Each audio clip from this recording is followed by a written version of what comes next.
नमस्कार मेरे साथियों, आप सभी का स्वागत है आज की इस क्लास में। और चूंकि आपने थंबनेल को देखकर इस वीडियो पर क्लिक कर ही दिया है तो एक बार इस वीडियो को पूरा देख लीजिए। इतनी गारंटी है कि इस वीडियो से आपको नुकसान कुछ नहीं होगा, आपको फायदा ही होने वाला है। बिल्कुल मैं मानता हूं कि इस वीडियो पे आपने देखा होगा कि तुक्का कैसे लगाएं, इस टाइप की चीजें लिखी हुई है और ये तुक्का लगाने से संबंधित ही वीडियो है। और इसमें हम बात करने वाले हैं कि जो आपका पटवारी का एग्जाम है इसमें हम किस प्रकार से तुक्के लगा सकते हैं और इसके पीछे मैं बहुत सारी चीजों के ऊपर बात करूंगा। ये जो वीडियो है ना, इसमें हम बात करेंगे कि सबसे पहले तो कि मैं किस आधार पर बोल रहा हूं कि ये तुक्का लगाना कैसे, एक तो ये बात होगी। दूसरी बात ये होगी कि सर अभी जो कि एग्जाम को लेकर 14 या 15 दिन बचे हुए हैं या बहुत कम दिन बचे हुए हैं, तो इस समय में हमें कैसे तैयारी करना है, रिवीजन कैसे करना है, किन चीजों पर विशेष ध्यान देना है, लास्ट में हम उसके ऊपर भी बात करेंगे। थोड़ी सी मोटिवेशन के ऊपर बात करेंगे और पेपर सोल्व कैसे करना है, अगर समय मिला तो इसमें हम बात कर सकते हैं। चूंकि ये वीडियो शुरू हो रहा है तो इसमें शुरुआत में ही मैं आपको जानकारी दे देता हूं कि हो सकता है कि एग्जाम तक अब मेरा कोई भी वीडियो नहीं आए, तो ये हो सकता है एग्जाम तक, मध्य प्रदेश पटवारी के एग्जाम तक ये मेरा लास्ट वीडियो है। हो सकता है ऐसा, क्योंकि शेड्यूल बहुत ज्यादा बिजी होता है जिसकी वजह से वीडियो में प्रॉपर बना नहीं पाता हूं। लेकिन इस वीडियो को बनाने के पीछे में थोड़ा सा अपनी जो रिसर्च जो मैंने की है, इसके ऊपर जो मैंने काम किया उसको मैं बता देता हूं। मैंने ना केवल ग्रुप 2 सब ग्रुप 4 बल्कि एमपीपीएससी यहां तक कि अन्य एग्जाम के लगभग 2 से 2,500 क्वेश्चन देखे। उन क्वेश्चंस को देखने के बाद जो मुझे एक बेसिक समझ यहां पर समझ में आई कि पेपर में कौन से ऐसे क्वेश्चन होते हैं जिन्हें आप ना के बराबर भी पढ़कर गए हैं तो आप उन्हें सोल्व कर सकते हैं, उन चीजों के ऊपर आज हम डिस्कस करने वाले हैं। तो जो सीरियस विद्यार्थी है जिन्हें लगता है कि सर हमें पटवारी बनना है, तो वो अंत तक टिके, नहीं तो वैसे भी आपकी मौज मस्ती में जिंदगी चल रही है, कोई दिक्कत नहीं है, वीडियो मत देखिए, उन्हीं वीडियो को देखिए जिन्हें देखकर आपको यहाँ पर अच्छा लग रहा है या आपको लगता है कि यही वीडियो देखना चाहिए।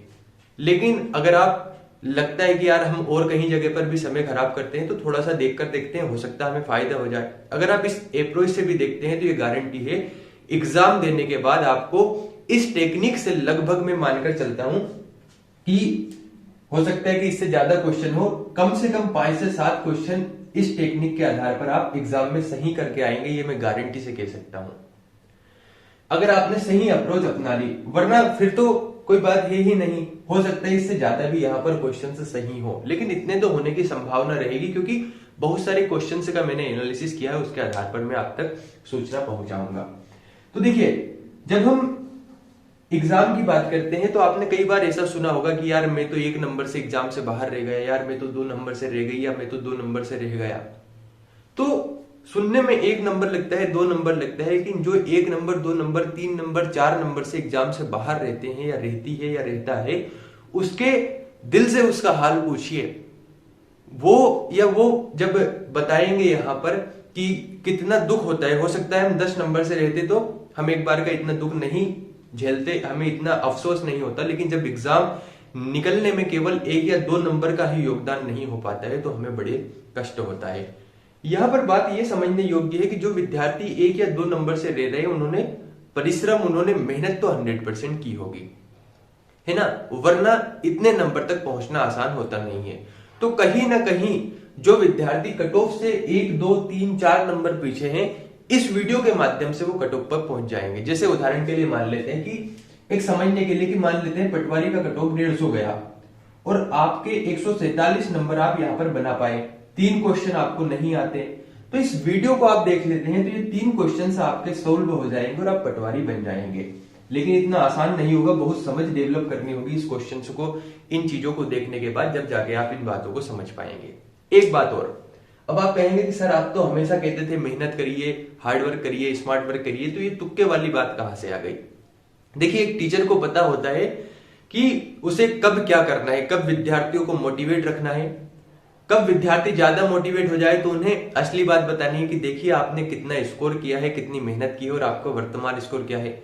जब विद्यार्थी ज्यादा ही डिमोटिवेट होने लगे तो कैसे उसे डिमोटिवेशन पर लाना है कि तुमने तो इतना पार्ट कंप्लीट कर लिया, अब तुम्हें केवल इतना करना है। तो अभी तक क्या हो रहा था, जो समय था वो मेहनत करने का समय था।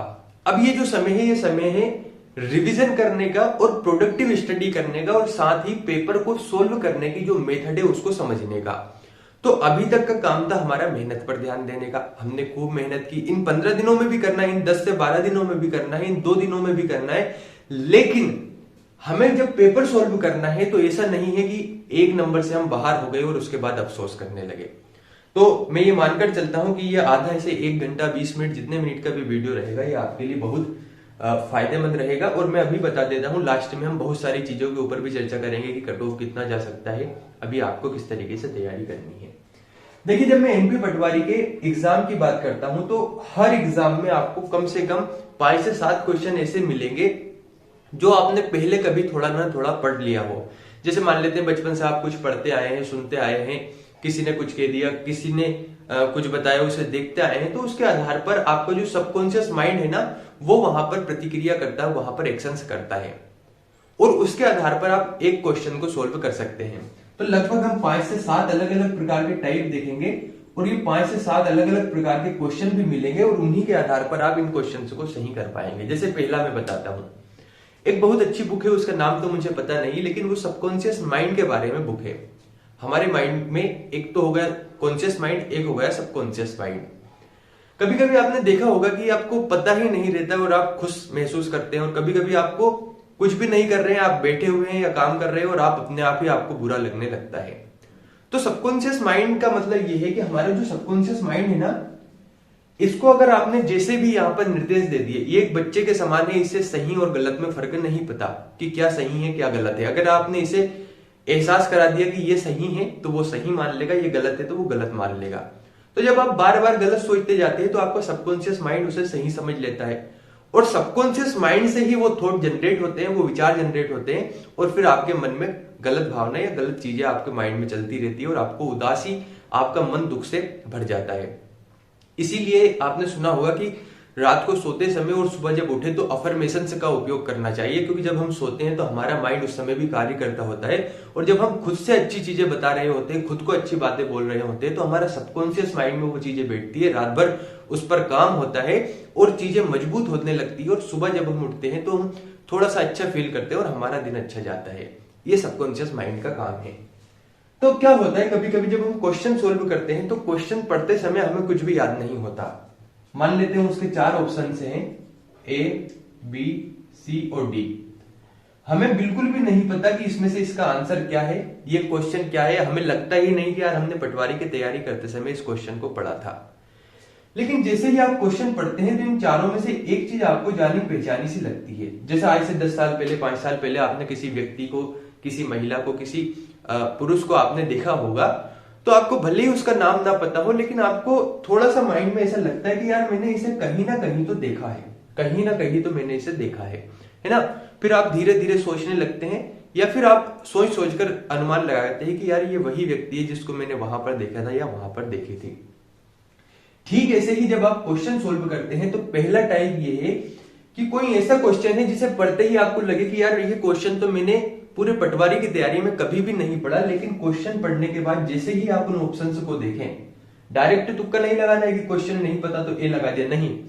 एक बार ऑप्शन से पढ़ लीजिए। ऑप्शन से पढ़ने के बाद जैसे ही आप देखें तो आपका माइंड वहां पर अगर प्रतिक्रिया करता है, देखना कभी भी जब आपको चीजें कभी ना कभी पढ़ी हो, भले ही 5 साल पहले भी पढ़ी हो, तो माइंड थोड़ा सा क्रिया जरूर करेगा, थोड़ा सा एक्शन से, थोड़ा सा निर्देश आपको जरूर देगा कि यार ये चीज कहीं ना कहीं देखी देखी लग रही है। मान लेते सी ऑप्शन आपने कभी ना कभी सुना होगा, तो जैसे ही वो लगे, तो चूंकि आपको इस क्वेश्चन का आंसर तो पता नहीं था, अब जब आंसर नहीं पता था तो इस क्वेश्चन को जब आप आंसर लगा रहे हैं सिर्फ आपके अनुमान के बेस पे कि मुझे लग रहा है मैंने इसे कहीं सुना है, तो 50% चांसेस होते हैं इसके सही होने के। एक बात और मैं शुरुआत में ही बता देता हूं, तुक्का कहां पर लगाना है उस बात को भी आपको समझना होगा। ऐसा नहीं है कि किसी क्वेश्चन का आंसर आपको आता है और इस तुक्का के मेथड के आधार पर आप लगा दे, नहीं। तुक्का वहां पर लगाना है जैसे मान के चलते हैं कि आपको 135 क्वेश्चन याद है 200 में से, तो यहां पर तो जो याद है वही आंसर लगाना है। अब अगर हम बात कर लेते हैं यहां पर 65 क्वेश्चन की, 65 क्वेश्चन की अगर हम बात करते हैं, इन 65 क्वेश्चन का आपको आंसर नहीं पता है, तो इन 65 क्वेश्चन को आपको इस मेथड के आधार पर सोल्व करना है और निश्चित तौर पर आपके इन क्वेश्चंस में से अधिकांश क्वेश्चन सोल्व होंगे। तो पहली ट्रिक क्या है या पहली मेथड क्या है कि यदि हमें किसी भी क्वेश्चन या कोई ऐसा क्वेश्चन है जिसका हमें आंसर पता ही नहीं है, हमें लग रहा है कि हमने इसे पहली बार पढ़ रहे हैं और हमारा माइंड उस पर थोड़ी सी भी प्रतिक्रिया करता है, तो उस ऑप्शन को याद रखिए कि हमारे माइंड ने जब पढ़ा तो किसे थोड़ा सा जाना पहचाना सा लगा, उस क्वेश्चन को या उस ऑप्शन को आंसर लगा दीजिए। तो यहाँ पर संभावना रहेगी कि वो आपका जो आंसर है वो सही हो सकता है। अब दूसरी बात आती है, किसी दूसरे क्वेश्चन को देखते हैं। तो ये तो हो गई हमारी मेथड नंबर 1 यानी पहली मेथड। दूसरी मेथड हम देखते हैं, जैसे मान लीजिए क्वेश्चन ये आया हुआ क्वेश्चन है, भारत के किस राज्य में सागौन के वन का क्षेत्र सर्वाधिक है। अब चूंकि आपने एमपीजी के पढ़ लिया है तो मैं मानकर चलता हूं कि आपको इस क्वेश्चन का आंसर पता है, लेकिन कुछ विद्यार्थी ऐसे हैं जिन्होंने कभी एमपीजी के पढ़ा ही नहीं और वैसे भी पटवारी के एग्जाम में 8 सब्जेक्ट हैं, तो इन 8 सब्जेक्ट में थोड़ा सा मुश्किल हो जाता है जीएस पर अच्छी कमांड बनाना। अब मान लेते हैं कुछ विद्यार्थियों ने जीएस को बिल्कुल पढ़ा ही नहीं और उनके सामने ये क्वेश्चन आ गया, उनके सामने जो कंप्यूटर की स्क्रीन है उस पर ये क्वेश्चन दिख रहा है, तो अब आप क्या करेंगे। तो ध्यान रखना, हमेशा जब भी ऐसा क्वेश्चन पूछा जाए और इस प्रकार के क्वेश्चन में आपको आंसर बिल्कुल भी नहीं पता है, बिल्कुल भी मतलब ये कि 0% आपको इसका आंसर पता है, यानी बिल्कुल भी इसका आंसर नहीं पता है, तो ऐसे क्वेश्चन में जो हमेशा आंसर लगाना वो लगाना मध्य प्रदेश। अक्सर मैंने ये देखा, जब मैंने क्वेश्चंस का एनालिसिस किया, बहुत सारे क्वेश्चंस को देखे, तो मुझे ये लगा कि कोई भी एग्जाम हो, यहां तक कि एमपीपीएससी के एग्जाम में भी आप ये देखेंगे कि जब ऐसे क्वेश्चन पूछे जाते हैं और आंसर हमें नहीं पता होता, और स्टेट लेवल जैसे कि एमपी में अगर मैं बात कर रहा हूं, तो एमपी में जो भी एमपी का एग्जाम है उसमें अगर ऑप्शन में मध्य प्रदेश दिया है तो 99% संभावना यहां पर बनती है कि वो जो क्वेश्चन है उसका आंसर मध्य प्रदेश ही होने वाला है। तो सोचिए ये कितनी बड़ी बात है। और मानकर चलिए कि एक क्वेश्चन ऐसा आ गया, इसके बारे में हमें ये मेथड पता है, हमें इसका आंसर नहीं पता था, लेकिन इस मेथड के हिसाब से हमने इसका आंसर लगाया और अगर इसके हिसाब से हमारा आंसर सही हो गया तो फिर तो हमारा सिलेक्शन होना ही है। तो दूसरे जो मेथड है हमारी, ये दूसरी मेथड ये है कि अगर कोई क्वेश्चन है जिसका हमें आंसर बिल्कुल भी नहीं पता है, और मैं पहले भी बता चुका हूं, आंसर तभी लगाना है जब आपको बिल्कुल भी उसके बारे में जानकारी नहीं है। अगर जानकारी है तो अपने हिसाब से करिए, अगर नहीं है तो ऐसे क्वेश्चन में वही आंसर लगाना है जिसमें मध्य प्रदेश ऑप्शन में दिया है। तो सेकंड मेथड यहां पर हो गई, हमारी 2 मेथड कंप्लीट हो चुकी है। अब तीसरी मेथड की मैं थोड़ी सी बात करता हूं। तीसरी मेथड, जैसे मान के चलिए ये क्वेश्चन है, विश्व जल संरक्षण दिवस कब मनाया जाता है। इसके पहले ये क्वेश्चन देखते हैं। एमपीपीएससी प्रीलिम्स में या तो ये जो पिछला एग्जाम हुआ था या तो इसमें या इसके पिछले वाले एग्जाम में आप देखिए प्रीलिम्स में प्रारंभिक परीक्षा में ये क्वेश्चन हुबहू आया हुआ था, ऐसा का ऐसा क्वेश्चन था। इस क्वेश्चन में पूछा गया था कि कौन सी बीमारी कोरोना वायरस से संबंधित है, करंट अफेयर्स का क्वेश्चन था और लाजमी था, इतने टाइम तक कोरोना से संबंधित जानकारी यहां पर चल रही थी, न्यूज में आप कोरोना ही कोरोना देख रहे थे, तो सीधी सी बात थी कि कोरोना से एक प्रश्न आना जरूर था।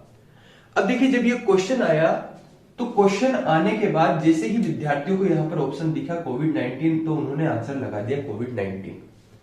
हमें एक मूलभूत समझ ये डेवलप करना है किसी भी क्वेश्चन को सोल्व करने से पहले कि अगर कोई चीज हम बार बार देख रहे हैं न्यूज में या कहीं पर भी हम बार बार पढ़ रहे हैं करंट अफेयर्स में, तो वहां से जो सिंपल सी बात है वो नहीं पूछी जाएगी, कुछ ना कुछ और उससे संबंधित पूछा जाएगा। जैसे कि ये जो क्वेश्चन था, क्या कोई ऐसा व्यक्ति है जिससे आप पूछे कि कोरोना वायरस से कौन सी बीमारी है, तो उसे नहीं पता है।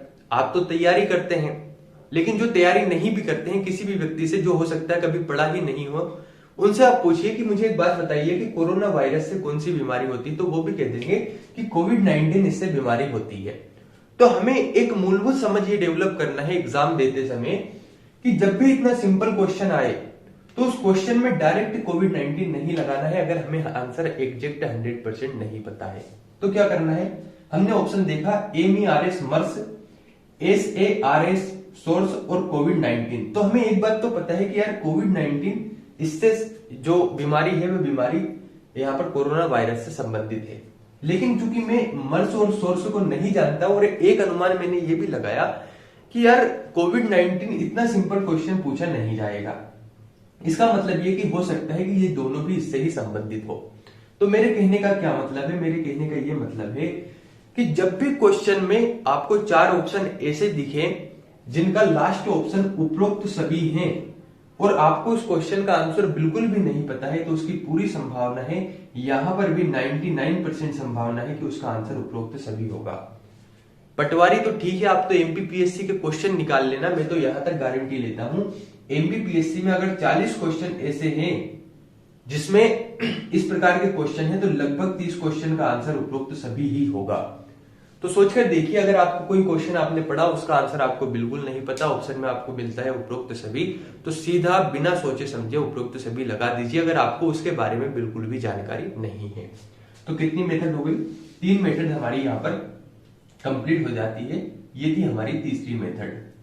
अब अगला क्वेश्चन देखते हैं। जैसे एक क्वेश्चन आया, मान लेते हैं डेट से संबंधित आता है, किसी दिन से संबंधित आता है और आपको इसका आंसर नहीं पता कि विश्व जल संरक्षण दिवस कब मनाया जाता है। तो आपने देखा 22 मार्च, 22 मई, 22 फरवरी। देखिए बेसिकली मैं बात क्या कर रहा हूं, मैं बात ये कर रहा हूं कि यहां पर संभावना कितनी बढ़ा सकते हैं हम ऑप्शंस को लगाते समय। जैसे आपके सामने ए, बी, सी और डी ये 4 ऑप्शन है। अब आपको चारों का आंसर नहीं पता है, तो यहां पर जब आप आंसर लगाते हैं तो कितनी परसेंट संभावना है कि ये आंसर सही होगा? तो 25% इसकी संभावना बनती है ना। लेकिन मैं कहता हूं कि आपको इसमें से ये डी आंसर नहीं हो सकता, है ना। पहले आपको इन चारों में पता नहीं कौन सा आंसर है, तो 25% संभावना है कि किसी भी ऑप्शन को अगर मैं सही लगाता हूं तो 25% संभावना है कि वो सही हो सकता है। लेकिन मैं कह दूं कि ये जो डी वाला ऑप्शन है ये आपका आंसर नहीं हो सकता। तो आप मुझे बताइए, अब आपके सामने केवल 3 ऑप्शन है और इन 3 ऑप्शन में से आपको आंसर लगाना है, तो आपकी संभावना थोड़ी तो बढ़ी ना। 25 से यहां पर 33% संभावना बढ़ जाती है। 33 पॉइंट जो भी हम बात करें तो 33% संभावना बढ़ जाती है। तो सोचकर देखिए, इस वाले क्वेश्चन में अगर 25% से 33% भी यहां पर संभावना बढ़ रही है, थोड़ी बहुत भी संभावना बढ़ रही है और फ्री में ही बढ़ रही, तो हमें क्यों ऐसी मतलब समस्या है, या हम क्यों ऐसा नहीं कर सकते? कहने का मतलब ये है कि ये वाला जो क्वेश्चन है ना, इस वाले क्वेश्चन में हमेशा ध्यान रखना 3 डेट अगर सेम पूछी जाती है, जैसे इसमें 22 मार्च, इसमें 22 मई, इसमें 22 फरवरी, और चौथी डेट इन सभी से भिन्न है, तो वो कभी भी आंसर नहीं हो सकता। 11 सितंबर कभी भी आंसर नहीं हो सकता। क्यों? क्योंकि यहां पर 22 22 22 लिखा हुआ है। अब एक बात और समझना है आपको, जैसे ये जो 4 ऑप्शंस थे इनका आपको आंसर नहीं पता, आपको नहीं पता कि विश्व जल संरक्षण दिवस कब मनाया जाता है, आपको बिल्कुल भी इसका आंसर नहीं पता। तो आपने देखा कि यार इन चारों में से मुझे आंसर पता नहीं है, लेकिन सर ने बताया था कि अगर 3 डेट समान है तो चौथी डेट जो है जिसमें भिन्न अंक दिया गया है वो तो आंसर हो नहीं सकता, तो इसे आपने एलिमिनेट कर दिया। ये अब आपका ऑप्शन बचा नहीं। तो सोचकर देखिए, पहले 4 ऑप्शन में से आपको कुछ नहीं पता था, तो 25% चांसेस थे उसके सही होने के, आप कोई सा भी ऑप्शन लगाते। लेकिन आपने एक ऑप्शन को एलिमिनेट कर दिया, तो अब आपकी जो संभावना है वो संभावना बढ़ जाती है और आपकी संभावना हो जाती है 33%। तो हमेशा ध्यान रखना, ऐसा क्वेश्चन अगर पूछा जाता है दिनांक से संबंधित, या आपका मिसलेनियस वाला जो पार्ट है वहां से पूछा जा सकता है, तो इसमें ये ऑप्शन नहीं हो सकता। अब आप कोई सा भी ऑप्शन लगाएंगे तो आपकी संभावना बढ़ जाती है। तो ये हो गई हमारी मेथड नंबर 4, है ना। अब अगला क्वेश्चन हम थोड़ा सा देखते हैं। आपने कई बार एग्जाम में ऐसे क्वेश्चंस देखे होंगे जिन क्वेश्चंस के लास्ट में आ जाता है, जैसे मान लेते हैं ऑप्शन ए कुछ दे दिया, ऑप्शन बी में कुछ दे दिया, सी में कुछ दे दिया और डी में दे दिया इनमें से कोई नहीं, इनमें से कोई नहीं।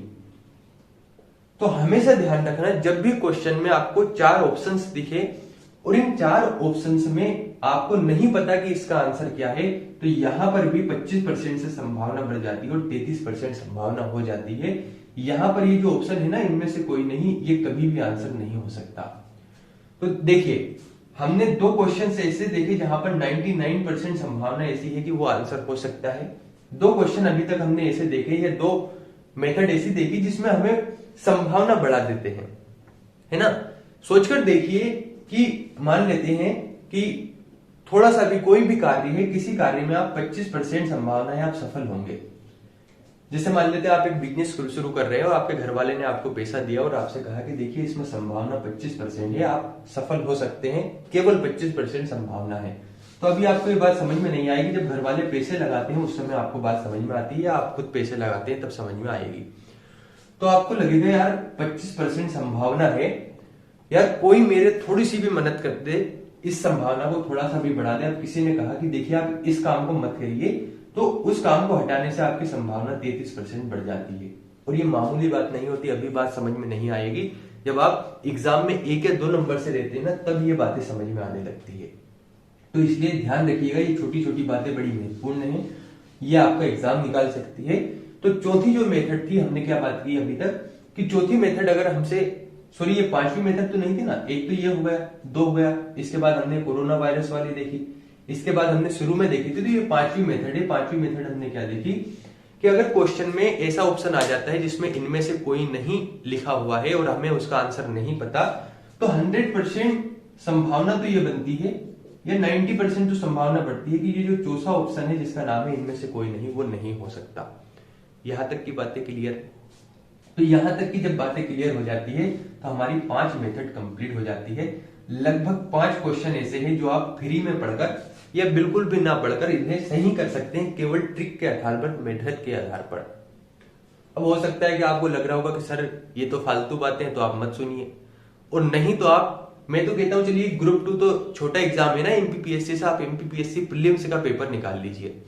उस पेपर को निकालने के बाद इन चारों ट्रिक के आधार पर क्वेश्चन सोल्व करिए। आपको कोई भी क्वेश्चन नहीं पता है जीएस का, लेकिन जीएस के उन 100 क्वेश्चंस को निकालिए। उन 100 क्वेश्चंस को निकालने के बाद, इतने बड़े एग्जाम की बात कर रहा हूं, सिविल सेवा या बात करते हैं जो एग्जाम डीसी डीएसपी बना रहा हूं मैं, उस एग्जाम की बात कर रहा हूं, उसमें देखिए इस मेथड के आधार पर आप 4 से 5 क्वेश्चन सोल्व कर देंगे जिसको आपको बिल्कुल भी नहीं पता, आपने कभी पढ़ा ही नहीं।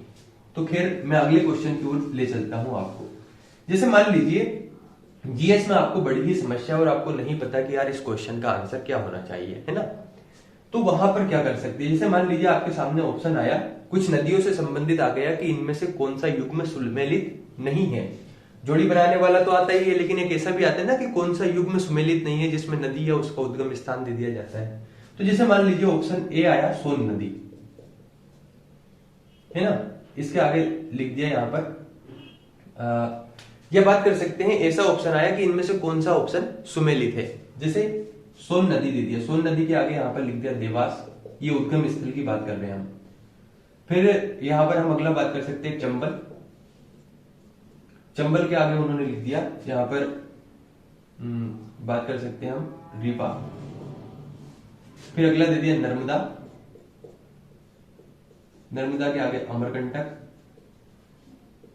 फिर अगला दे दिया यहां पर ताप्ती, ताप्ती के आगे अमरकंटक। और आपसे पूछ लिया कि निम्न में से कौन सा जो ऑप्शन है वह सुमेलित है या कौन सा सही ऑप्शन है। अब मान लेते हैं आपने जीएस को बिल्कुल भी नहीं पढ़ा, अब इसमें इस क्वेश्चन को देखते ही कुछ बुद्धिजीवी लोग उछल पड़ेंगे, अरे सर हमें तो इसका आंसर पता है, क्यों बेवकूफ वाली बात कर रहे हो, हमें तो ये क्वेश्चन पता ही है, इसका आंसर पता है। तो मेरे भाई या मेरे दोस्तों, ये आपके लिए नहीं है, ये उन विद्यार्थियों के लिए है जो सफल होना चाहते हैं। थोड़ी थोड़ी बातों पर जल्दी से, हमें यहां पर इतनी जल्दी उत्सुक नहीं होना चाहिए। अगर मान लेते हैं ये क्वेश्चन आप नहीं पढ़ते तो फिर आप क्या करते? आपने तो चलो मान लेते हैं नर्मदा नदी को पढ़ा है, आपने किसी अन्य नदी को पढ़ा है, लेकिन आप नदियों को नहीं पढ़ते तो क्या होता? और हो सकता है एमपीजीके का पठार वाला सेगमेंट, नदियों वाला सेगमेंट आपका सही हो, दूसरा गलत हो, फिर आप क्या करेंगे? थोड़ा सा धैर्य से काम लीजिए। जैसे मान लीजिए इसमें पूछ लिया गया निम्न में से कौन सा सही है, तो ध्यान रखना जब भी ऐसा क्वेश्चन आए, और आते हैं जीएस में ऐसे क्वेश्चन पूछे जाते हैं या अन्य उसमें भी, और ध्यान रखना मैं अगर जीएस का क्वेश्चन डाल रहा हूं तो ऐसा 100% श्योर नहीं है कि ये केवल जीएस के लिए या अन्य सब्जेक्ट पर भी लागू होगा। चाहे मैनेजमेंट हो, चाहे साइंस हो, चाहे इंग्लिश की बात करें, चाहे हम हिंदी की बात करें, चाहे हम अन्य दूसरे सब्जेक्ट की भी बात करें, आप मैथ रीजनिंग को छोड़ दीजिए, सभी पर ये लागू होने वाली चीजें हैं। तो सोचकर देखिए 200 नंबर में से तो आप कितने बढ़ा सकते हैं। देखिए अब जब ऐसा क्वेश्चन पूछा जाए ना, तो हमेशा ध्यान रखना ऐसे क्वेश्चन में अगर 2 ऑप्शन एक जैसे दिखने लगे तो हमेशा ध्यान रखना उसमें से आंसर इन दोनों में से ही कोई होता है। तो जब इन दोनों में से कोई आंसर होगा तो ये भी हमारे मतलब का नहीं है, ये भी हमारे मतलब का है नहीं। यहां तक की बातें क्लियर है। अब देखिए इस क्वेश्चन में पहले 25% संभावना थी, लेकिन जब हमने एक ऑप्शन को एलिमिनेट किया तो हमारी संभावना बढ़ जाती है 33%, और यहां पर तो हमने 2 ऑप्शन को एलिमिनेट किया तो हमारी संभावना बढ़ जाती है 50%। अब सोचकर देखिए जिस ऑप्शन को आपको पता ही नहीं था, जिस क्वेश्चन के बारे में आप कुछ जानते ही नहीं थे, उस क्वेश्चन को आपने केवल मेथड के आधार पर एलिमिनेट किया और पहले आपकी 25% संभावना थी वो बढ़कर 50% हो गई। अब आपने मान लेते हैं इन दोनों में से सीधा सी लगा दिया तो आपका आंसर सही हो गया, नर्मदा का अमरकंटक, है ना। तो कहने का मतलब ये हमारी मेथड नंबर 6। मेथड नंबर 6 से क्या कहती है कि अगर हमें किसी क्वेश्चन का आंसर नहीं पता है और वहां पर युग्म संबंधित आए हुए हैं या किसी भी ऑप्शन में दो ऑप्शन एक जैसे दिखाई दे रहे हैं तो आंसर उसी में से कोई एक होगा, बशर्ते कि हम उन दो पहले वाले ऑप्शन से या जहां पर भी जो अन्य ऑप्शन है उन्हें एलिमिनेट कर दे। इन दोनों को आपने हटा दिया, इसमें से कोई सा भी आंसर लगा दीजिए, संभावना 50% बढ़ जाती है। ये हो गया 6 क्वेश्चन। अगले क्वेश्चन की हम थोड़ी सी चर्चा करते हैं। देखिए आपके एग्जाम में योजनाओं से संबंधित प्रश्न आने हैं और जब योजनाओं की बात की जाती है तो योजनाओं से संबंधित मैंने जो अधिकांश प्रश्न देखे हैं, योजनाओं की अगर मैं बात करूं तो आप देखना अधिकांश क्वेश्चन, जैसे मान लेते हैं इसमें 4 ऑप्शन है, ए, बी, सी और डी। आपने अक्सर ये देखा होगा कि योजनाओं से संबंधित कोई प्रश्न आपसे पूछा जाता है और आपके एग्जाम में भी योजनाओं से प्रश्न आ सकते हैं या इस टाइप के कोई भी प्रश्न अगर आपके सामने आते हैं तो उसे कैसे सोल्व करना है। आप ये देखेंगे कि जब योजनाओं से संबंधित प्रश्न आते हैं या कोई प्रश्न ऐसा आता है जिसका आपको आंसर नहीं पता है, लेकिन इन चारों ऑप्शन में से कोई ऐसा ऑप्शन है जो बहुत ज्यादा बड़ा है, जैसे मान लेते हैं ये 4 शब्द का है, कुछ भी यहां पर लिखा, ये 4 का है और ये 8 शब्द का हो गया और ये 2 शब्द का है, तो इसमें 100% श्योरिटी ये होती है कि इसका सही आंसर सी होता है। ये 90% तो संभावना बनती है। कहने का मतलब क्या है, जैसे एक उदाहरण के लिए समझते हैं। मान लेते एक प्रश्न आया योजनाओं से संबंधित, कुछ भी हम मान लेते हैं कि एक क्वेश्चन आया था, यहां पर कोई भी क्वेश्चन हम मान लेते हैं कि योजनाओं से संबंधित एक प्रश्न आया तो उसके 4 ऑप्शन है कि ये योजना है, इससे संबंधित इसका सही आंसर क्या होगा। तो मान लेते हैं पहला ऑप्शन है कि ये योजना संबंधित है, तो ऑप्शन 1 उद्योगों से, कुटीर उद्योगों से,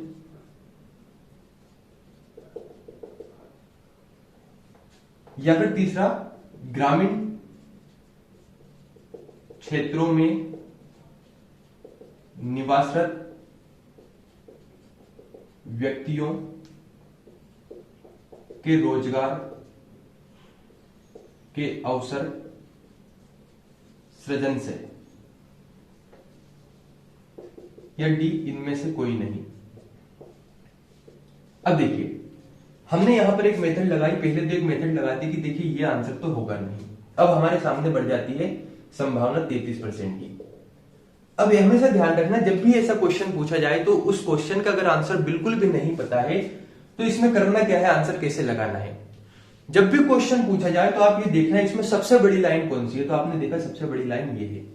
होता क्या है ना, जब क्वेश्चन पूछा जाता है एमपीपीएससी में भी आप देखना, जहां तक मुझे ध्यान है 2020 के एग्जाम में या 2019 के एग्जाम में, 2019 या 18 वाले एग्जाम में ऐसा एक प्रश्न आया हुआ था जो योजनाओं से संबंधित था। इसमें होता क्या उसको समझिए, जब भी क्वेश्चन पूछा जाए ना तो उसमें जितना बड़ा आंसर होगा ना वो आंसर उस चीज की व्याख्या करेगा। जैसे उदाहरण के लिए मान लेते हैं किसी व्यक्ति, कोई व्यक्ति राम है, राम के बारे में किसी ने पूछा है ना कि राम कौन है। अब कोई व्यक्ति बहुत डिटेल में बता देता है या राम कहां पर रहता है, तो किसी व्यक्ति ने कहा कि देखिए राम उनका पुत्र है और ये इस गांव में इस जगह पर निवास करता है, ये उनका पता है। तो आप समझिएगा जब भी कोई व्यक्ति इतने विस्तार से बताएगा तो 100% संभावना ये है कि उसने पूरी एग्जैक्ट यहाँ पर जानकारी दी हुई है। तो हमेशा ऐसे क्वेश्चन में क्या होता है कि जब भी योजना से संबंधित या ऐसे क्वेश्चन आते हैं जिनमें बहुत बड़ा आंसर होता है तो वो उसको विस्तृत करता है कि आपने कोई चीज दी, उसके बारे में हमने जानकारी दी कि ये ग्रामीण क्षेत्रों में निवासरत व्यक्तियों के रोजगार के अवसर सृजन से संबंधित है। तो भाई हमें तो फिर ये पढ़ना ही नहीं है, ये भी नहीं पढ़ना है। जब खुद वो इतनी बड़ी बात बता रहा है, इतनी बड़ी चीज लिख के दे रहा है, तो संभावना ये कि इसका आंसर ये होता है। आपको ये क्वेश्चन समझ नहीं आ रहा होगा, एक बार आप क्वेश्चंस देखना योजनाओं के, ऐसे ही क्वेश्चन पूछे जाते हैं और इसमें जो उस बात को विस्तारित करता है, जो उसे डिटेल में बताता है, वही उसका आंसर होता है। तो ये हो गई हमारी 7 मेथड। अब सोचकर देखिए कि इन मेथड पर आधारित अगर दुगने प्रश्न भी आ जाते हैं, 14 प्रश्न भी आ गए, 14 से 15 प्रश्न, और इन 15 प्रश्न में से इस मेथड के आधार पर अगर आप, ज्यादा नहीं कह रहा हूं मैं, 7 से 8 प्रश्न भी सही कर देते हैं और मान लेते हैं उदाहरण के लिए कि 140 का टॉप जाना था, आपने 132 प्रश्न आपको याद थे और 8 आपने इसके आधार पर यहां पर सही कर दिए, तो कितनी बड़ी बात है, आपका सिलेक्शन तो वैसे ही होना है ना। तो अब चूंकि आपने एक एक मेथड को देख लिया है तो एक बार इन्हें बहुत अच्छे ढंग से समझिएगा और हो सके तो इस वीडियो को शेयर जरूर कीजिएगा, क्योंकि बहुत सारे विद्यार्थी हैं जो 1 नंबर 2 नंबर से एग्जाम से रह जाते हैं। आप सभी को बहुत बहुत शुभकामनाएं एग्जाम के लिए। और कुछ बातें हम थोड़ा सा कर लेते हैं एग्जाम से संबंधित, फिर हम इस वीडियो को बंद करते हैं। तो देखिए, अभी तक हमने मेथड से संबंधित बात की कि तुक्का कैसे लगाना है, इस प्रकार से आप तुक्का लगा सकते हैं इस एग्जाम में। अब बात ये आती है कि सर एग्जाम को लेकर बहुत कम दिन बचा हुआ है, तो अब हम क्या करें। तो पहली बात तो ये कि अब आपको सबसे ज्यादा रिवीजन पर ध्यान देना है, बार बार रिवीजन करना है जो पढ़ा हुआ है। दूसरी बात, किसी भी नई बुक पर नहीं भागना है, किसी नए मटेरियल पर नहीं भागना है ना, वरना होगा क्या कि आप खुद परेशान हो जाएंगे, आपसे सिलेबस कवर नहीं होगा। जितना आपने पढ़ लिया, अगर आपने 80% भी कंप्लीट किया है तो इस 80% का बहुत अच्छे ढंग से रिवीजन कीजिए। अगर यहां से प्रश्न बने तो हमारे गलत होना नहीं चाहिए।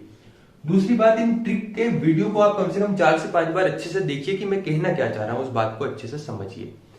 और अगर मैं बात करता हूं यहाँ पर कट ऑफ के बारे में, हम थोड़ा सा बात कर लेते हैं।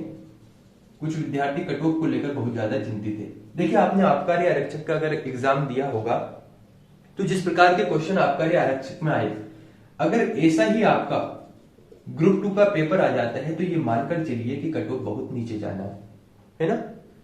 लेकिन इससे अच्छा यह बात कर सकते हैं, थोड़ा सा सिंपल आता है तो कट ऑफ थोड़ा सा ज्यादा जाना है। अगर मैं एक अनुमान लगा पाऊं तो अनुमान यह है कि अगर पेपर सिंपल आता है, नॉर्मल आता है, तो 140 से लेकर 150 नंबर तक आपका आसानी से होना है सिलेक्शन। हो सकता है कि इसमें आपका गृह जिला ना मिले, अगर आपके अच्छे अंक है तो गृह जिला मिल जाएगा, लेकिन इतने पर आसानी से हो जाएगा। और अगर पेपर थोड़ा सा टफ आता है तो हो सकता है इससे कम भी कट ऑफ चला जाए, कोई बड़ी बात नहीं, 130 135 पर सिलेक्शन हो जाए, क्योंकि क्वेश्चन फिर सोल्व होते नहीं है। तो मैं उम्मीद करता हूं कि आप सभी ने इस वीडियो को देखकर एंजॉय किया होगा और आपको थोड़ा विश्वास हुआ होगा कि हाँ सर, आपने बातें बहुत तथ्यपूर्वक बताई है और मैंने बड़ी मेहनत करके इन चीजों को यहाँ पर संयोजित किया था, इनको मिलाया था, उसके बाद में इस वीडियो को मैंने तैयार किया। अब चूंकि ये वीडियो अपलोड होने वाला है और आप तो इसे देख रहे हैं तो इसका मतलब अपलोड हो चुका है। तो इन मेथड को अच्छे से अप्लाई करना है, लेकिन ये तभी अप्लाई करना है जब आपको इनका आंसर बिल्कुल भी नहीं पता हो। अगर आंसर पता है तो वही लगाइए, नहीं पता है तो इसके आधार पर ऑप्शन से लगाइए। उम्मीद है कि आपके क्वेश्चन सही होंगे, आप पटवारी बनेंगे। जिस एग्जाम में भी आप या ग्रुप 2 सब ग्रुप 4 में जिस पोस्ट के लिए आपने प्रेफरेंस डाला है, पहली डाली है, उस पर आपका सिलेक्शन होगा। हो सकता है एग्जाम तक हमारी मुलाकात ना हो पाए, लेकिन मेरी शुभकामनाएं आप सभी के साथ है। खूब पढ़िए, इन दिनों में मेहनत पर ध्यान दीजिए, सिलेक्शन होगा या नहीं होगा इस पर ज्यादा चिंता मत कीजिए, वरना प्रोडक्टिविटी थोड़ी सी कम हो जाएगी। और अच्छे से तैयारी कीजिए और अपने स्वास्थ्य का विशेषकर ध्यान रखें, है ना। ऐसा नहीं है कि 2 घंटे सो रहे, 3 घंटे सो रहे और पता लग रहा कि फिर हालत खराब हो गई, हमसे मेहनत हो नहीं रही। तो थोड़ा सा खान पान का ध्यान रखिए, स्वास्थ्य का ध्यान रखिए और सब अच्छा होगा, इस बात को विश्वास में रखिए कि हाँ, जो भी होगा अच्छा होगा, मुझे मेहनत करना है, मुझे मेहनत से मतलब है। तो आप सभी की यहाँ पर अगर मैं बात करूं तो आज ये हमारा लास्ट वीडियो है एग्जाम से पहले का, और हो सकता है अगर समय मिला तो मैं पहले भी आपसे मुलाकात कर पाऊं। बहुत बहुत धन्यवाद।